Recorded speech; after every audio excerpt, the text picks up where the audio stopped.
Français parlent aux Français. Les carottes sont cuites. Les carottes sont cuites. Sud Radio Berkov dans tous ses états. Le professeur Luc Montagnier s'est éteint le 8 février, il y a 2 jours. Il y a eu quand même un silence assez troublant depuis 48 heures, à part rompu par quelques personnes, dont le site François, mais en général, pas d'hommage. Et puis, on a entendu et on a lu, un tweet du professeur Didier Raoult et aussi du sociologue Edgar Morin. Bonjour Didier Raoult. Bonjour. Je voudrais savoir ce que vous pensez justement. Alors il y a eu la période, on va pas s'étendre là-dessus, mais quand même, il y a eu une période où effectivement le professeur Luc Montagnier, c'était la découverte du virus SIDA, c'était avant l'Institut Pasteur pendant 30 ans, le CNRS, professeur au Queen's College, etc., les professeurs honoris causa, etc., le prix Nobel de médecine en 2008, et puis en 2010, et après 2010, les 10 dernières années, il est traité de tous les noms parce qu'il dit attention, les vaccins peuvent provoquer des variants. Il dit attention, le virus peut être fabriqué en laboratoire, et on dit comment vous osez dire ça, vous êtes vraiment un affreux complotiste, sinon un charlatan. Et effectivement, il disait oui, mais c'est possible. Et qu'est-ce qui, à votre avis, comment jugez-vous, avec le recul, l'œuvre de Luc Montagnier? Écoutez, Luc Montagnier a pas du tout découvert le virus du sida par hasard. Luc Montagnier travaillait sur une des hypothèses les plus fantasques qu'il a démontrées, qui était la capacité de l'ARN et des virus ARN de se répliquer directement l'un sur l'autre. Ouais. Et en faisant ça, il est retombé sur un travail génial qui est passé inaperçu pendant une trentaine d'années, qui est le virus de Rousse, qui est un Américain qui montrait dans le sarcome de la souris, qui est le cancer du sein de la souris, oui. Il piquait le sarcome du sein d'une souris, il injectait ça à une autre souris qui faisait un cancer. Donc c'était un truc tout à fait invraisemblable. Ouais. Et ça, on a montré que c'était dû à un virus ARN. Et donc il s'est créé un nouveau champ, et c'est Montagnier qui a créé le laboratoire de ça, qui s'appelle les oncornavirus, c'est-à-dire onco, ça veut dire cancer, RNA, oui. Ça veut dire RNA, et virus. Et donc, il travaillait sur ce phénomène, et ce phénomène qui a amené à la découverte du virus du sida, c'est pas le premier à avoir trouvé un rétrovirus. Un rétrovirus, c'est des virus qui sont capables de s'intégrer dans le génome. Le premier, c'est Gallo, mais cette existence des rétrovirus venait défaire ce que l'on appelait le dogme central de la biologie moléculaire, qui datait des pionniers de Monod, si vous voulez, dans lequel il y avait un flux unique qui faisait ADN, ARN, protéines. Et donc, vous voyez bien que pour penser, pour faire des choses pareilles, il faut avoir un esprit très particulier. Il faut sortir des sentiers battus et des gonds. Et vous vous rendez compte, vous vous battez contre le dogme central de la biologie moléculaire, et que moi j'entends encore maintenant. Il y a encore des gens qui disent mais les ARN ne peuvent pas se transformer en ADN. Vous voyez, c'est très... Il reste... ça, c'est ce qu'on apprenait à l'école. Hein, et on apprend toujours ça à l'école. Donc, vous voyez, pour lutter contre un truc comme ça, c'était quelque chose d'invraisemblable. Ensuite, quand il a découvert ça, moi j'ai eu la chance d'être en 83 à Vienne. Je crois que c'est la première fois qu'il a annoncé. Il était là avec Rosenbaum, qui était le clinicien génial aussi, qui poussait à ça. Et j'ai été en plus en 83 aux États-Unis, où j'ai entendu Gallo parler des travaux de Montagnier en disant que Montagnier était bien gentil, mais que c'était pas démontré tout ça. À telle enseigne que le virus n'a pas pu s'appeler le virus du sida. Il s'est appelé au début LAV, c'est-à-dire virus associé au ganglion, parce qu'il avait été isolé du ganglion de quelqu'un qui avait un pré-sida, si vous voulez, bien qu'il ait démontré que tous les gens qui avaient un sida avaient des anticorps contre ça. Donc il y a eu une bataille absolument épouvantable. Les gens aux États-Unis ont été d'une mauvaise foi incroyable. On a fini par se rendre compte que le virus qu'ils avaient déclaré était le virus de Montagnier qui leur avait envoyé. Et donc l'État français a cédé devant les menaces américaines sur les royalties, en partageant les royalties. Et cette gloire extraordinaire qu'il a acquise avec un look qui ne donnait pas cette impression de quelqu'un qui était un génie de la découverte, si vous voulez, a fait que cet homme, pendant qu'il était encore en activité, était haï à un point qui dépasse l'entendement, y compris dans son institut de travail. Bien qu'il ait fourni à l'institut dans lequel il travaillait une des majorités des ressources de l'Institut Pasteur, d'une part par le brevet et d'autre part par les Windsor qui étaient tellement sidérés de la découverte du sida qu'ils ont donné leur héritage à l'Institut Pasteur pour ça. Et donc, en dépit de ça, il était détesté. Dès qu'on a pu se débarrasser de lui, on s'est débarrassé de lui. Et il a continué à avoir des opinions qui pourraient être atypiques. Moi, je fais partie des scientifiques qui pensent que les scientifiques de la découverte sont des gens qui remettent en cause l'opinion courante. Et ils se trompent parfois, souvent. Et alors, la science, c'est comme ça. La science n'est pas une religion. La science, c'est quelque chose que l'on a par tâtonnement. Et si on veut trouver les choses, c'est ce qu'il a démontré dans sa vie. Il ne faut pas penser comme les autres. Et donc, c'est ce qu'a fait Montagnier. Il a toujours pensé différemment. Eh bien, après, je ne sais pas si on peut avoir l'opportunité ou la chance, en pensant différemment, de découvrir 2 fois un champ aussi extravagant. Hein. Dans les scientifiques, vous savez, des gens qui ont découvert 2 fois des choses qui ont changé l'histoire, il y en a 3 ou 4. Hein. Il y a Crick, il y a Pauline, la double hélice, tout ça. Puis ensuite il a trouvé l'ARN, Crick. Mais vous voyez, Watson a trouvé qu'une chose, et Crick il a passé sa vie à découvrir des choses. Hein. Et donc, pour vous, Montagnier était un véritable découvreur. Ah oui, non seulement le découvreur, mais dans les découvreurs, il y a des découvreurs par hasard. Lui, peut-être que je regarde ça avec plus d'attention pour de multiples raisons, lui, il a construit des conditions, si vous voulez, qui permettaient de découvrir quelque chose à l'époque où c'était absolument pas la mode. Hein. Il a découvert, il a monté ce laboratoire, il a été recruté à Pasteur pour monter ce laboratoire. Il a monté ce laboratoire sur les oncornavirus, et les oncornavirus, ça a mené à la découverte du sida. Bien sûr, comme le gros laboratoire qui, en dehors du sien, travaillait sur les rétrovirus et sur l'incorporation des virus ARN dans le génome, c'était Gallo. Ils avaient des interférences, il y a des techniques qui ont été mises au point par Gallo et utilisées par Montagnier. Mais in fine, s'il n'avait pas créé ce laboratoire, on n'aurait jamais découvert le virus du sida en France. Alors, professeur Raoult, écoutez, ça date de 1984. Alors, c'était le sida, c'était pas le coronavirus, mais vous allez voir que vous allez retrouver des échos à quelque chose que vous connaissez et peut-être que vous avez dit. Donc, c'était en 1984, il répondait aux questions d'Antenne 2. Écoutez Luc Montagnier, c'est rapide. Il est nécessaire évidemment de respecter les règles de l'hygiène quotidienne, mais il n'est pas nécessaire d'isoler les malades comme des pestiférés ou comme des lépreux. Alors voilà pour la crédibilité. Est-ce que vous pensez que le sida est devenu, je dirais, une sorte de bataille électorale ? Bien, ça me paraît normal, si vous voulez, que les hommes politiques se préoccupent du sida. C'est effectivement un problème important. Et le débat à l'heure actuelle, donc, qui a été posé par M. Le Pen, mais aussi par d'autres dans d'autres pays, est-ce qu'il faut prendre des mesures coercitives pour retarder ou arrêter l'épidémie, la diffusion du virus? Je crois que c'est un problème difficile, mais je crains que des mesures coercitives risque d'aller à l'encontre même du but qu'elles se sont choisies. Par exemple, si on commence à tester ceux qui arrivent dans les aéroports, eh bien, on va avoir des problèmes considérables et ça sera absolument inefficace. Moi, je suis partisan de continuer, si vous voulez, une campagne d'information, d'essayer de persuader les gens, de considérer les Français comme des citoyens responsables et de les informer donc de la manière dont est transmis le virus et comment l'éviter, et également donc de poursuivre la recherche le plus rapidement possible, avec le plus d'efforts possible. C'est une course de vitesse, si vous voulez, entre la diffusion de l'épidémie et la recherche, et je pense que c'est la recherche qui aura vraiment le dernier mot. Voilà, merci, professeur, d'être venu nous apporter votre témoignage. Oui, voilà. Je pense que la recherche, effectivement, aura le dernier mot. Je pense qu'il ne faut pas confiner tout le monde. Il n'a pas employé le mot confiner. C'est quand même, ça résonne étrangement à 40 ans auparavant.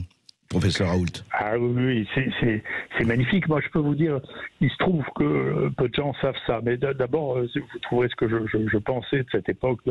Si vous avez curiosité de le lire, c'est un des premiers livres de vulgarisation que j'ai écrit. C'est un que sais-je sur les nouvelles maladies infectieuses où je parle de ce qui s'est passé à Pasteur et de ce qu'était le sida au départ. Ouais. Moi, j'ai été assistant en 1984 et j'ai ouvert la première salle de patients atteints de sida à l'assistance publique de Marseille. Ouais. Donc j'étais en plein dedans, Et effectivement, cette peur, c'est pour ça que dès le début de cette épidémie de Covid, j'ai dit faites attention à la peur. La peur est extraordinairement dangereuse. Ouais. Moi, j'ai vu la peur se développer, mais vous savez, on n'arrivait pas au départ, on n'arrivait même plus à demander des examens biochimiques si on disait que le patient, ou hématologique, si on disait que le patient avait un sida. Il y avait les manipulateurs radio ne voulaient pas leur faire de radio. Vous savez, donc la peur de la contagion, je sais ce que c'est parce que je l'ai vécu très jeune. J'ai vu ça, j'ai vu cette peur. Ensuite, c'est vrai que il y a eu le truc de Le Pen avec des cisatoriums, si vous voulez, qui était dans un but d'isoler les patients contagieux, mais bien entendu, la contagion ne se passait pas comme ça du tout. Ça se passait avec des mécanismes qu'on a connus très tôt, qui n'étaient pas ceux-là. Donc, à telle enseigne même qu'on a connu les mécanismes de transmission avant, et les populations à risque, avant même de connaître le virus, puisque on appelait ça le cancer gay. Hein. Oui, donc, tout à fait. Ça veut dire qu'on voyait bien ce qu'étaient les populations à risque, et que donc l'idée que ça allait être une épidémie qui allait exploser partout à la fois était quelque chose qui n'était pas raisonnable. Mais il y a un sacré rapport avec effectivement ce qui se disait à l'époque et puis aujourd'hui, même sans comparaison n'est pas raison, mais quand même par rapport à la peur, par rapport à l'isolement, par rapport à la politique justement et la course de vitesse entre la science et la recherche et l'actualité.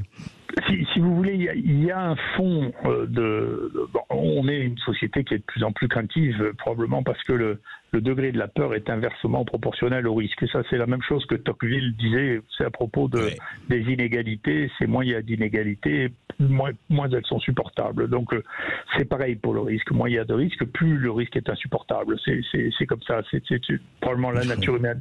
Mais c'est raisonnable, si vous voulez, si on regarde sur le très long terme, il reste des périodes obscures, hein, mais les périodes qui ont vraiment changé la démographie dans l'histoire humaine, ça a surtout été les guerres et les épidémies. Donc la question des épidémies, quand il y a de ce que va prendre comme ampleur une épidémie, c'est naturel de le faire. Nous, en France, j'ai honte de dire ça, mais la population n'a pas baissé, elle a augmenté, la population pendant toute cette période. Hein, donc bien sûr, il y a des gens qui en sont morts, mais la population n'a pas baissé. Et donc, la dramatisation, ça n'est pas l'équivalent de la grippe espagnole où on voit un écroulement de la population. Ou la peste noire, etc. Ou la peste noire dans laquelle il y a eu peut-être 30% de la population européenne qui a disparu, c'est autre chose. Donc, mais il reste qu'il est naturel. Je me rappelle d'ailleurs d'avoir eu un débat comme ça une fois quand j'ai assisté encore au débat à la télévision là-dessus, en me disant écoutez, moi je vois bien que les réactions actuelles sont déraisonnables à chaque fois qu'il existe un risque d'épidémie, mais en même temps ces épidémies peuvent avoir des effets considérables. C'est ce qui a été le cas pour le sida quand même. Hein. Donc la catastrophe du XXe siècle, ça a été le sida quand même. Hein. Donc c'est naturel de se poser la question. Après, au bout d'un moment, une fois qu'on a mesuré quelle était l'ampleur de la situation, les modes de transmission, les risques, il faut faire retomber la tension et aider à faire retomber la tension. C'est ce que je crois. Voilà. Et donc je pense que ce qu'il disait était tout à fait raisonnable. Voilà. Oui, donc Montagnier et Raoult, de ce point de vue, c'était même combat avec toutes les différences. Merci professeur Raoult. Merci professeur Raoult, et je rappelle que nous rendons hommage au professeur Luc Montagnier, prix Nobel de médecine en 2008, et dans un instant nous serons avec le patron de France Soir qui avait annoncé la nouvelle. Pas la blanquette de veau. Je n'aime pas la blanquette de veau. Sud Radio Berkov dans tous ses états. Oui, bonjour Xavier Azalbert. Oui, bonjour André Berkoff. Vous êtes le patron de François, du site François, et vous avez été le premier, d'ailleurs le seul, par un moment, à annoncer la mort du professeur Luc Montagnier. Et moi, ce qui m'a frappé, en fait, c'est que pendant pratiquement 48 heures, nous, j'ai annoncé l'émission hier, mais pendant pratiquement 24 heures, rien.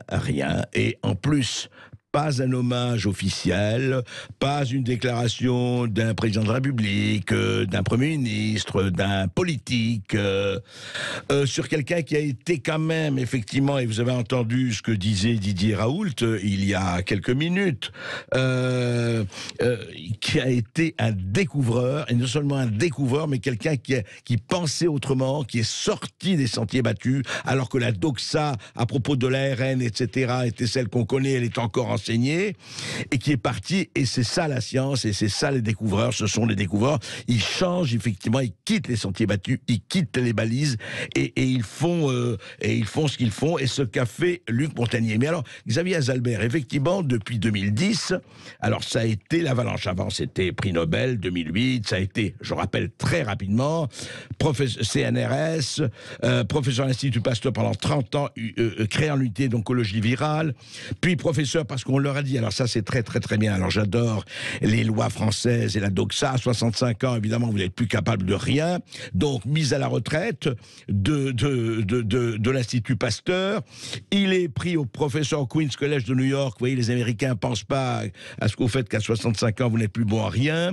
ensuite la Chine, l'université de Shanghai, etc., et puis alors en 2010 ça commence parce qu'il parle de la mémoire de l'eau, il parle d'autre chose, et il ose dire que peut-être le virus du sida, on a introduit des séquences sida dans le génome, et il ose dire surtout que peut-être ça a été fabriqué de main d'homme dans un laboratoire et non pas par les noces paxées du pangolin et de la chauve-souris. Horreur et putréfaction, on l'a accusé de maladie de Nobel, de charlatan, etc.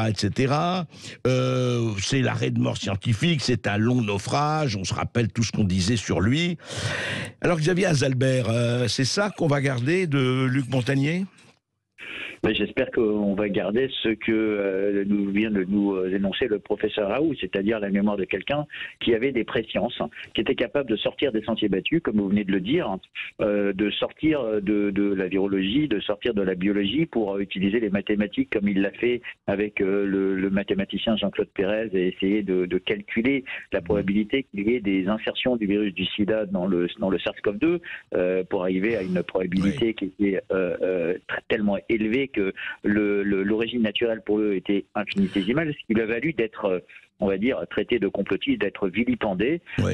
Il y a des articles scientifiques qui ont été publiés en juillet 2020, et dès juillet 2020, je me souviens avoir eu des conversations avec lui et Jean-Claude Pérez où il me tannait de publier, on va dire, cet article scientifique que nous avons publié qu'en août 2020 avec le livre du professeur Trito qui justement reparlait de cet élément-là. Alors, Xavier Azalbert, et puis on l'a vu après, c'est ce qui est extraordinaire, l'histoire quand même du virus du laboratoire de Wuhan, la fuite. Alors tout le monde disait, mais c'est lamentable, complotiste que vous disiez ça. Aujourd'hui, sortent les tweets et les mails de Fauci, d'Anthony Fauci, le monsieur santé américain, et aujourd'hui en Amérique, la doxa, c'est au contraire, tout le monde le dit. Mais Xavier Azalbert, la question que je voulais vous poser, c'est intéressant, pourquoi vous, et comment il se fait, je voudrais que vous me disiez rapidement, comment il se fait que vous avez été le premier, je crois que vous étiez bien avec la famille, à annoncer, vous, seul, effectivement, et suivi d'un silence sépulcral de 24 heures au moins, le décès de Luc Montagnier. Alors, je vais essayer de faire vite. Pourquoi je parlais de ce qui s'est passé en juillet 2020 ? Oui. C'est parce que c'est à partir de ce moment-là où nous avons essayé de nous poser des questions, même mai 2020, des questions sur l'origine de ce virus chez François, et donc on avait pris la position que mathématiquement et scientifiquement, il y avait une plus grande probabilité qu'il soit d'origine non naturelle, donc fabriquée. Et donc je suis resté, depuis ce temps-là, on est resté assez proche, nous lui avons donné la parole à plusieurs reprises, ainsi que sur Sud Radio, on est un des rares, vous êtes un des rares médias, et nous aussi, à lui avoir donné la parole, c'est-à-dire à laisser un scientifique qui avait des présciences s'exprimer dans le doute, C'était des affirmations, parfois il y avait des affirmations, et parfois c'était des hypothèses. Oui, il ne s'agit pas d'être d'accord, il s'agit de donner la parole, comme vous dites. Tout à fait. Ouais. Le travail fondamental du scientifique, c'est de douter, et donc il était là, et il avait des présciences, comme il m'a dit à l'écran. Donc je suis resté assez proche jusqu'à ce qu'avec un groupe de scientifiques, on écrive un article l'été dernier sur la sénescence, qui est le vieillissement cellulaire, qui était très intéressant parce que ça découlait, on va dire, de tout son travail sur le stress oxydatif, sur la recherche sur le sida, le travail de Jean-François Lesgard aussi, qui est un biochimiste, et du Dominique Chardin, qui est un pharmacien, avec qui nous avions travaillé. On a publié cet article, on est resté très proche, et on devait, j'avais encore au téléphone il n'y a pas longtemps, on devait continuer à en parler dans les semaines qui viennent. D'accord. Il est parti trop tôt. Il se trouve que c'était pas de sa famille dont j'étais proche, mais c'était ses plus proches collaborateurs. Et je pense que dans les derniers moments de sa vie, il s'est énormément rapproché de scientifiques. Il avait beaucoup d'interactions avec les familles des victimes qui ont eu des effets secondaires, avec l'association Verity. Il avait beaucoup d'interactions avec l'association Bon Sens, dont je suis un des membres. Oui. Et pourquoi ça m'intéressait? Parce que il était toujours au front, c'est-à-dire ça m'intéressait de voir ces signaux faibles sur la maladie de Creutzfeldt-Jakob. Donc aujourd'hui, tout le monde écrit ces éléments-là. Il avait identifié 7. Donc il avait un réseau international de personnes qui lui envoyaient des informations, et il collectait cette information pour l'analyser. Donc ce qui s'est passé, c'est que on était au front. Il se trouve que aussi, et chez Sud Radio et chez François, on a donné beaucoup la parole à des soignants qui se sont posés des questions sur l'obligation vaccinale. D'accord. Mais Xavier, qu'est-ce qui s'est passé exactement? Parce que nous étions au courant. Donc depuis quelques jours qu'il était hospitalisé à l'hôpital de Neuilly, mais par respect pour ce genre d'informations, pour le secret médical, nous n'avons pas parlé. Et hier matin, il faut aussi rendre hommage aux lanceurs d'alerte. Il y a Sylvano Trotta sur un de ses fils Telegram qui a mentionné qu'une personne était décédée. Nous avons fait le travail, et j'ai été en contact avec un de ses proches collaborateurs, le docteur Gérard Guillaume, que nous avons reçu et qui m'a confirmé ces informations. Donc bien sûr, qu'est-ce qu'on a fait? On a préparé un article comme on a fait. Donc bien sûr, secret médical oblige, nous n'avons pas les causes exactes du décès. Non, bien sûr. Voilà. Non, mais ce qui est intéressant après, c'est, je vous dis encore une fois, je répète, ce silence assez étonnant, jusqu'à aujourd'hui d'ailleurs, il faut le dire, par rapport au reste.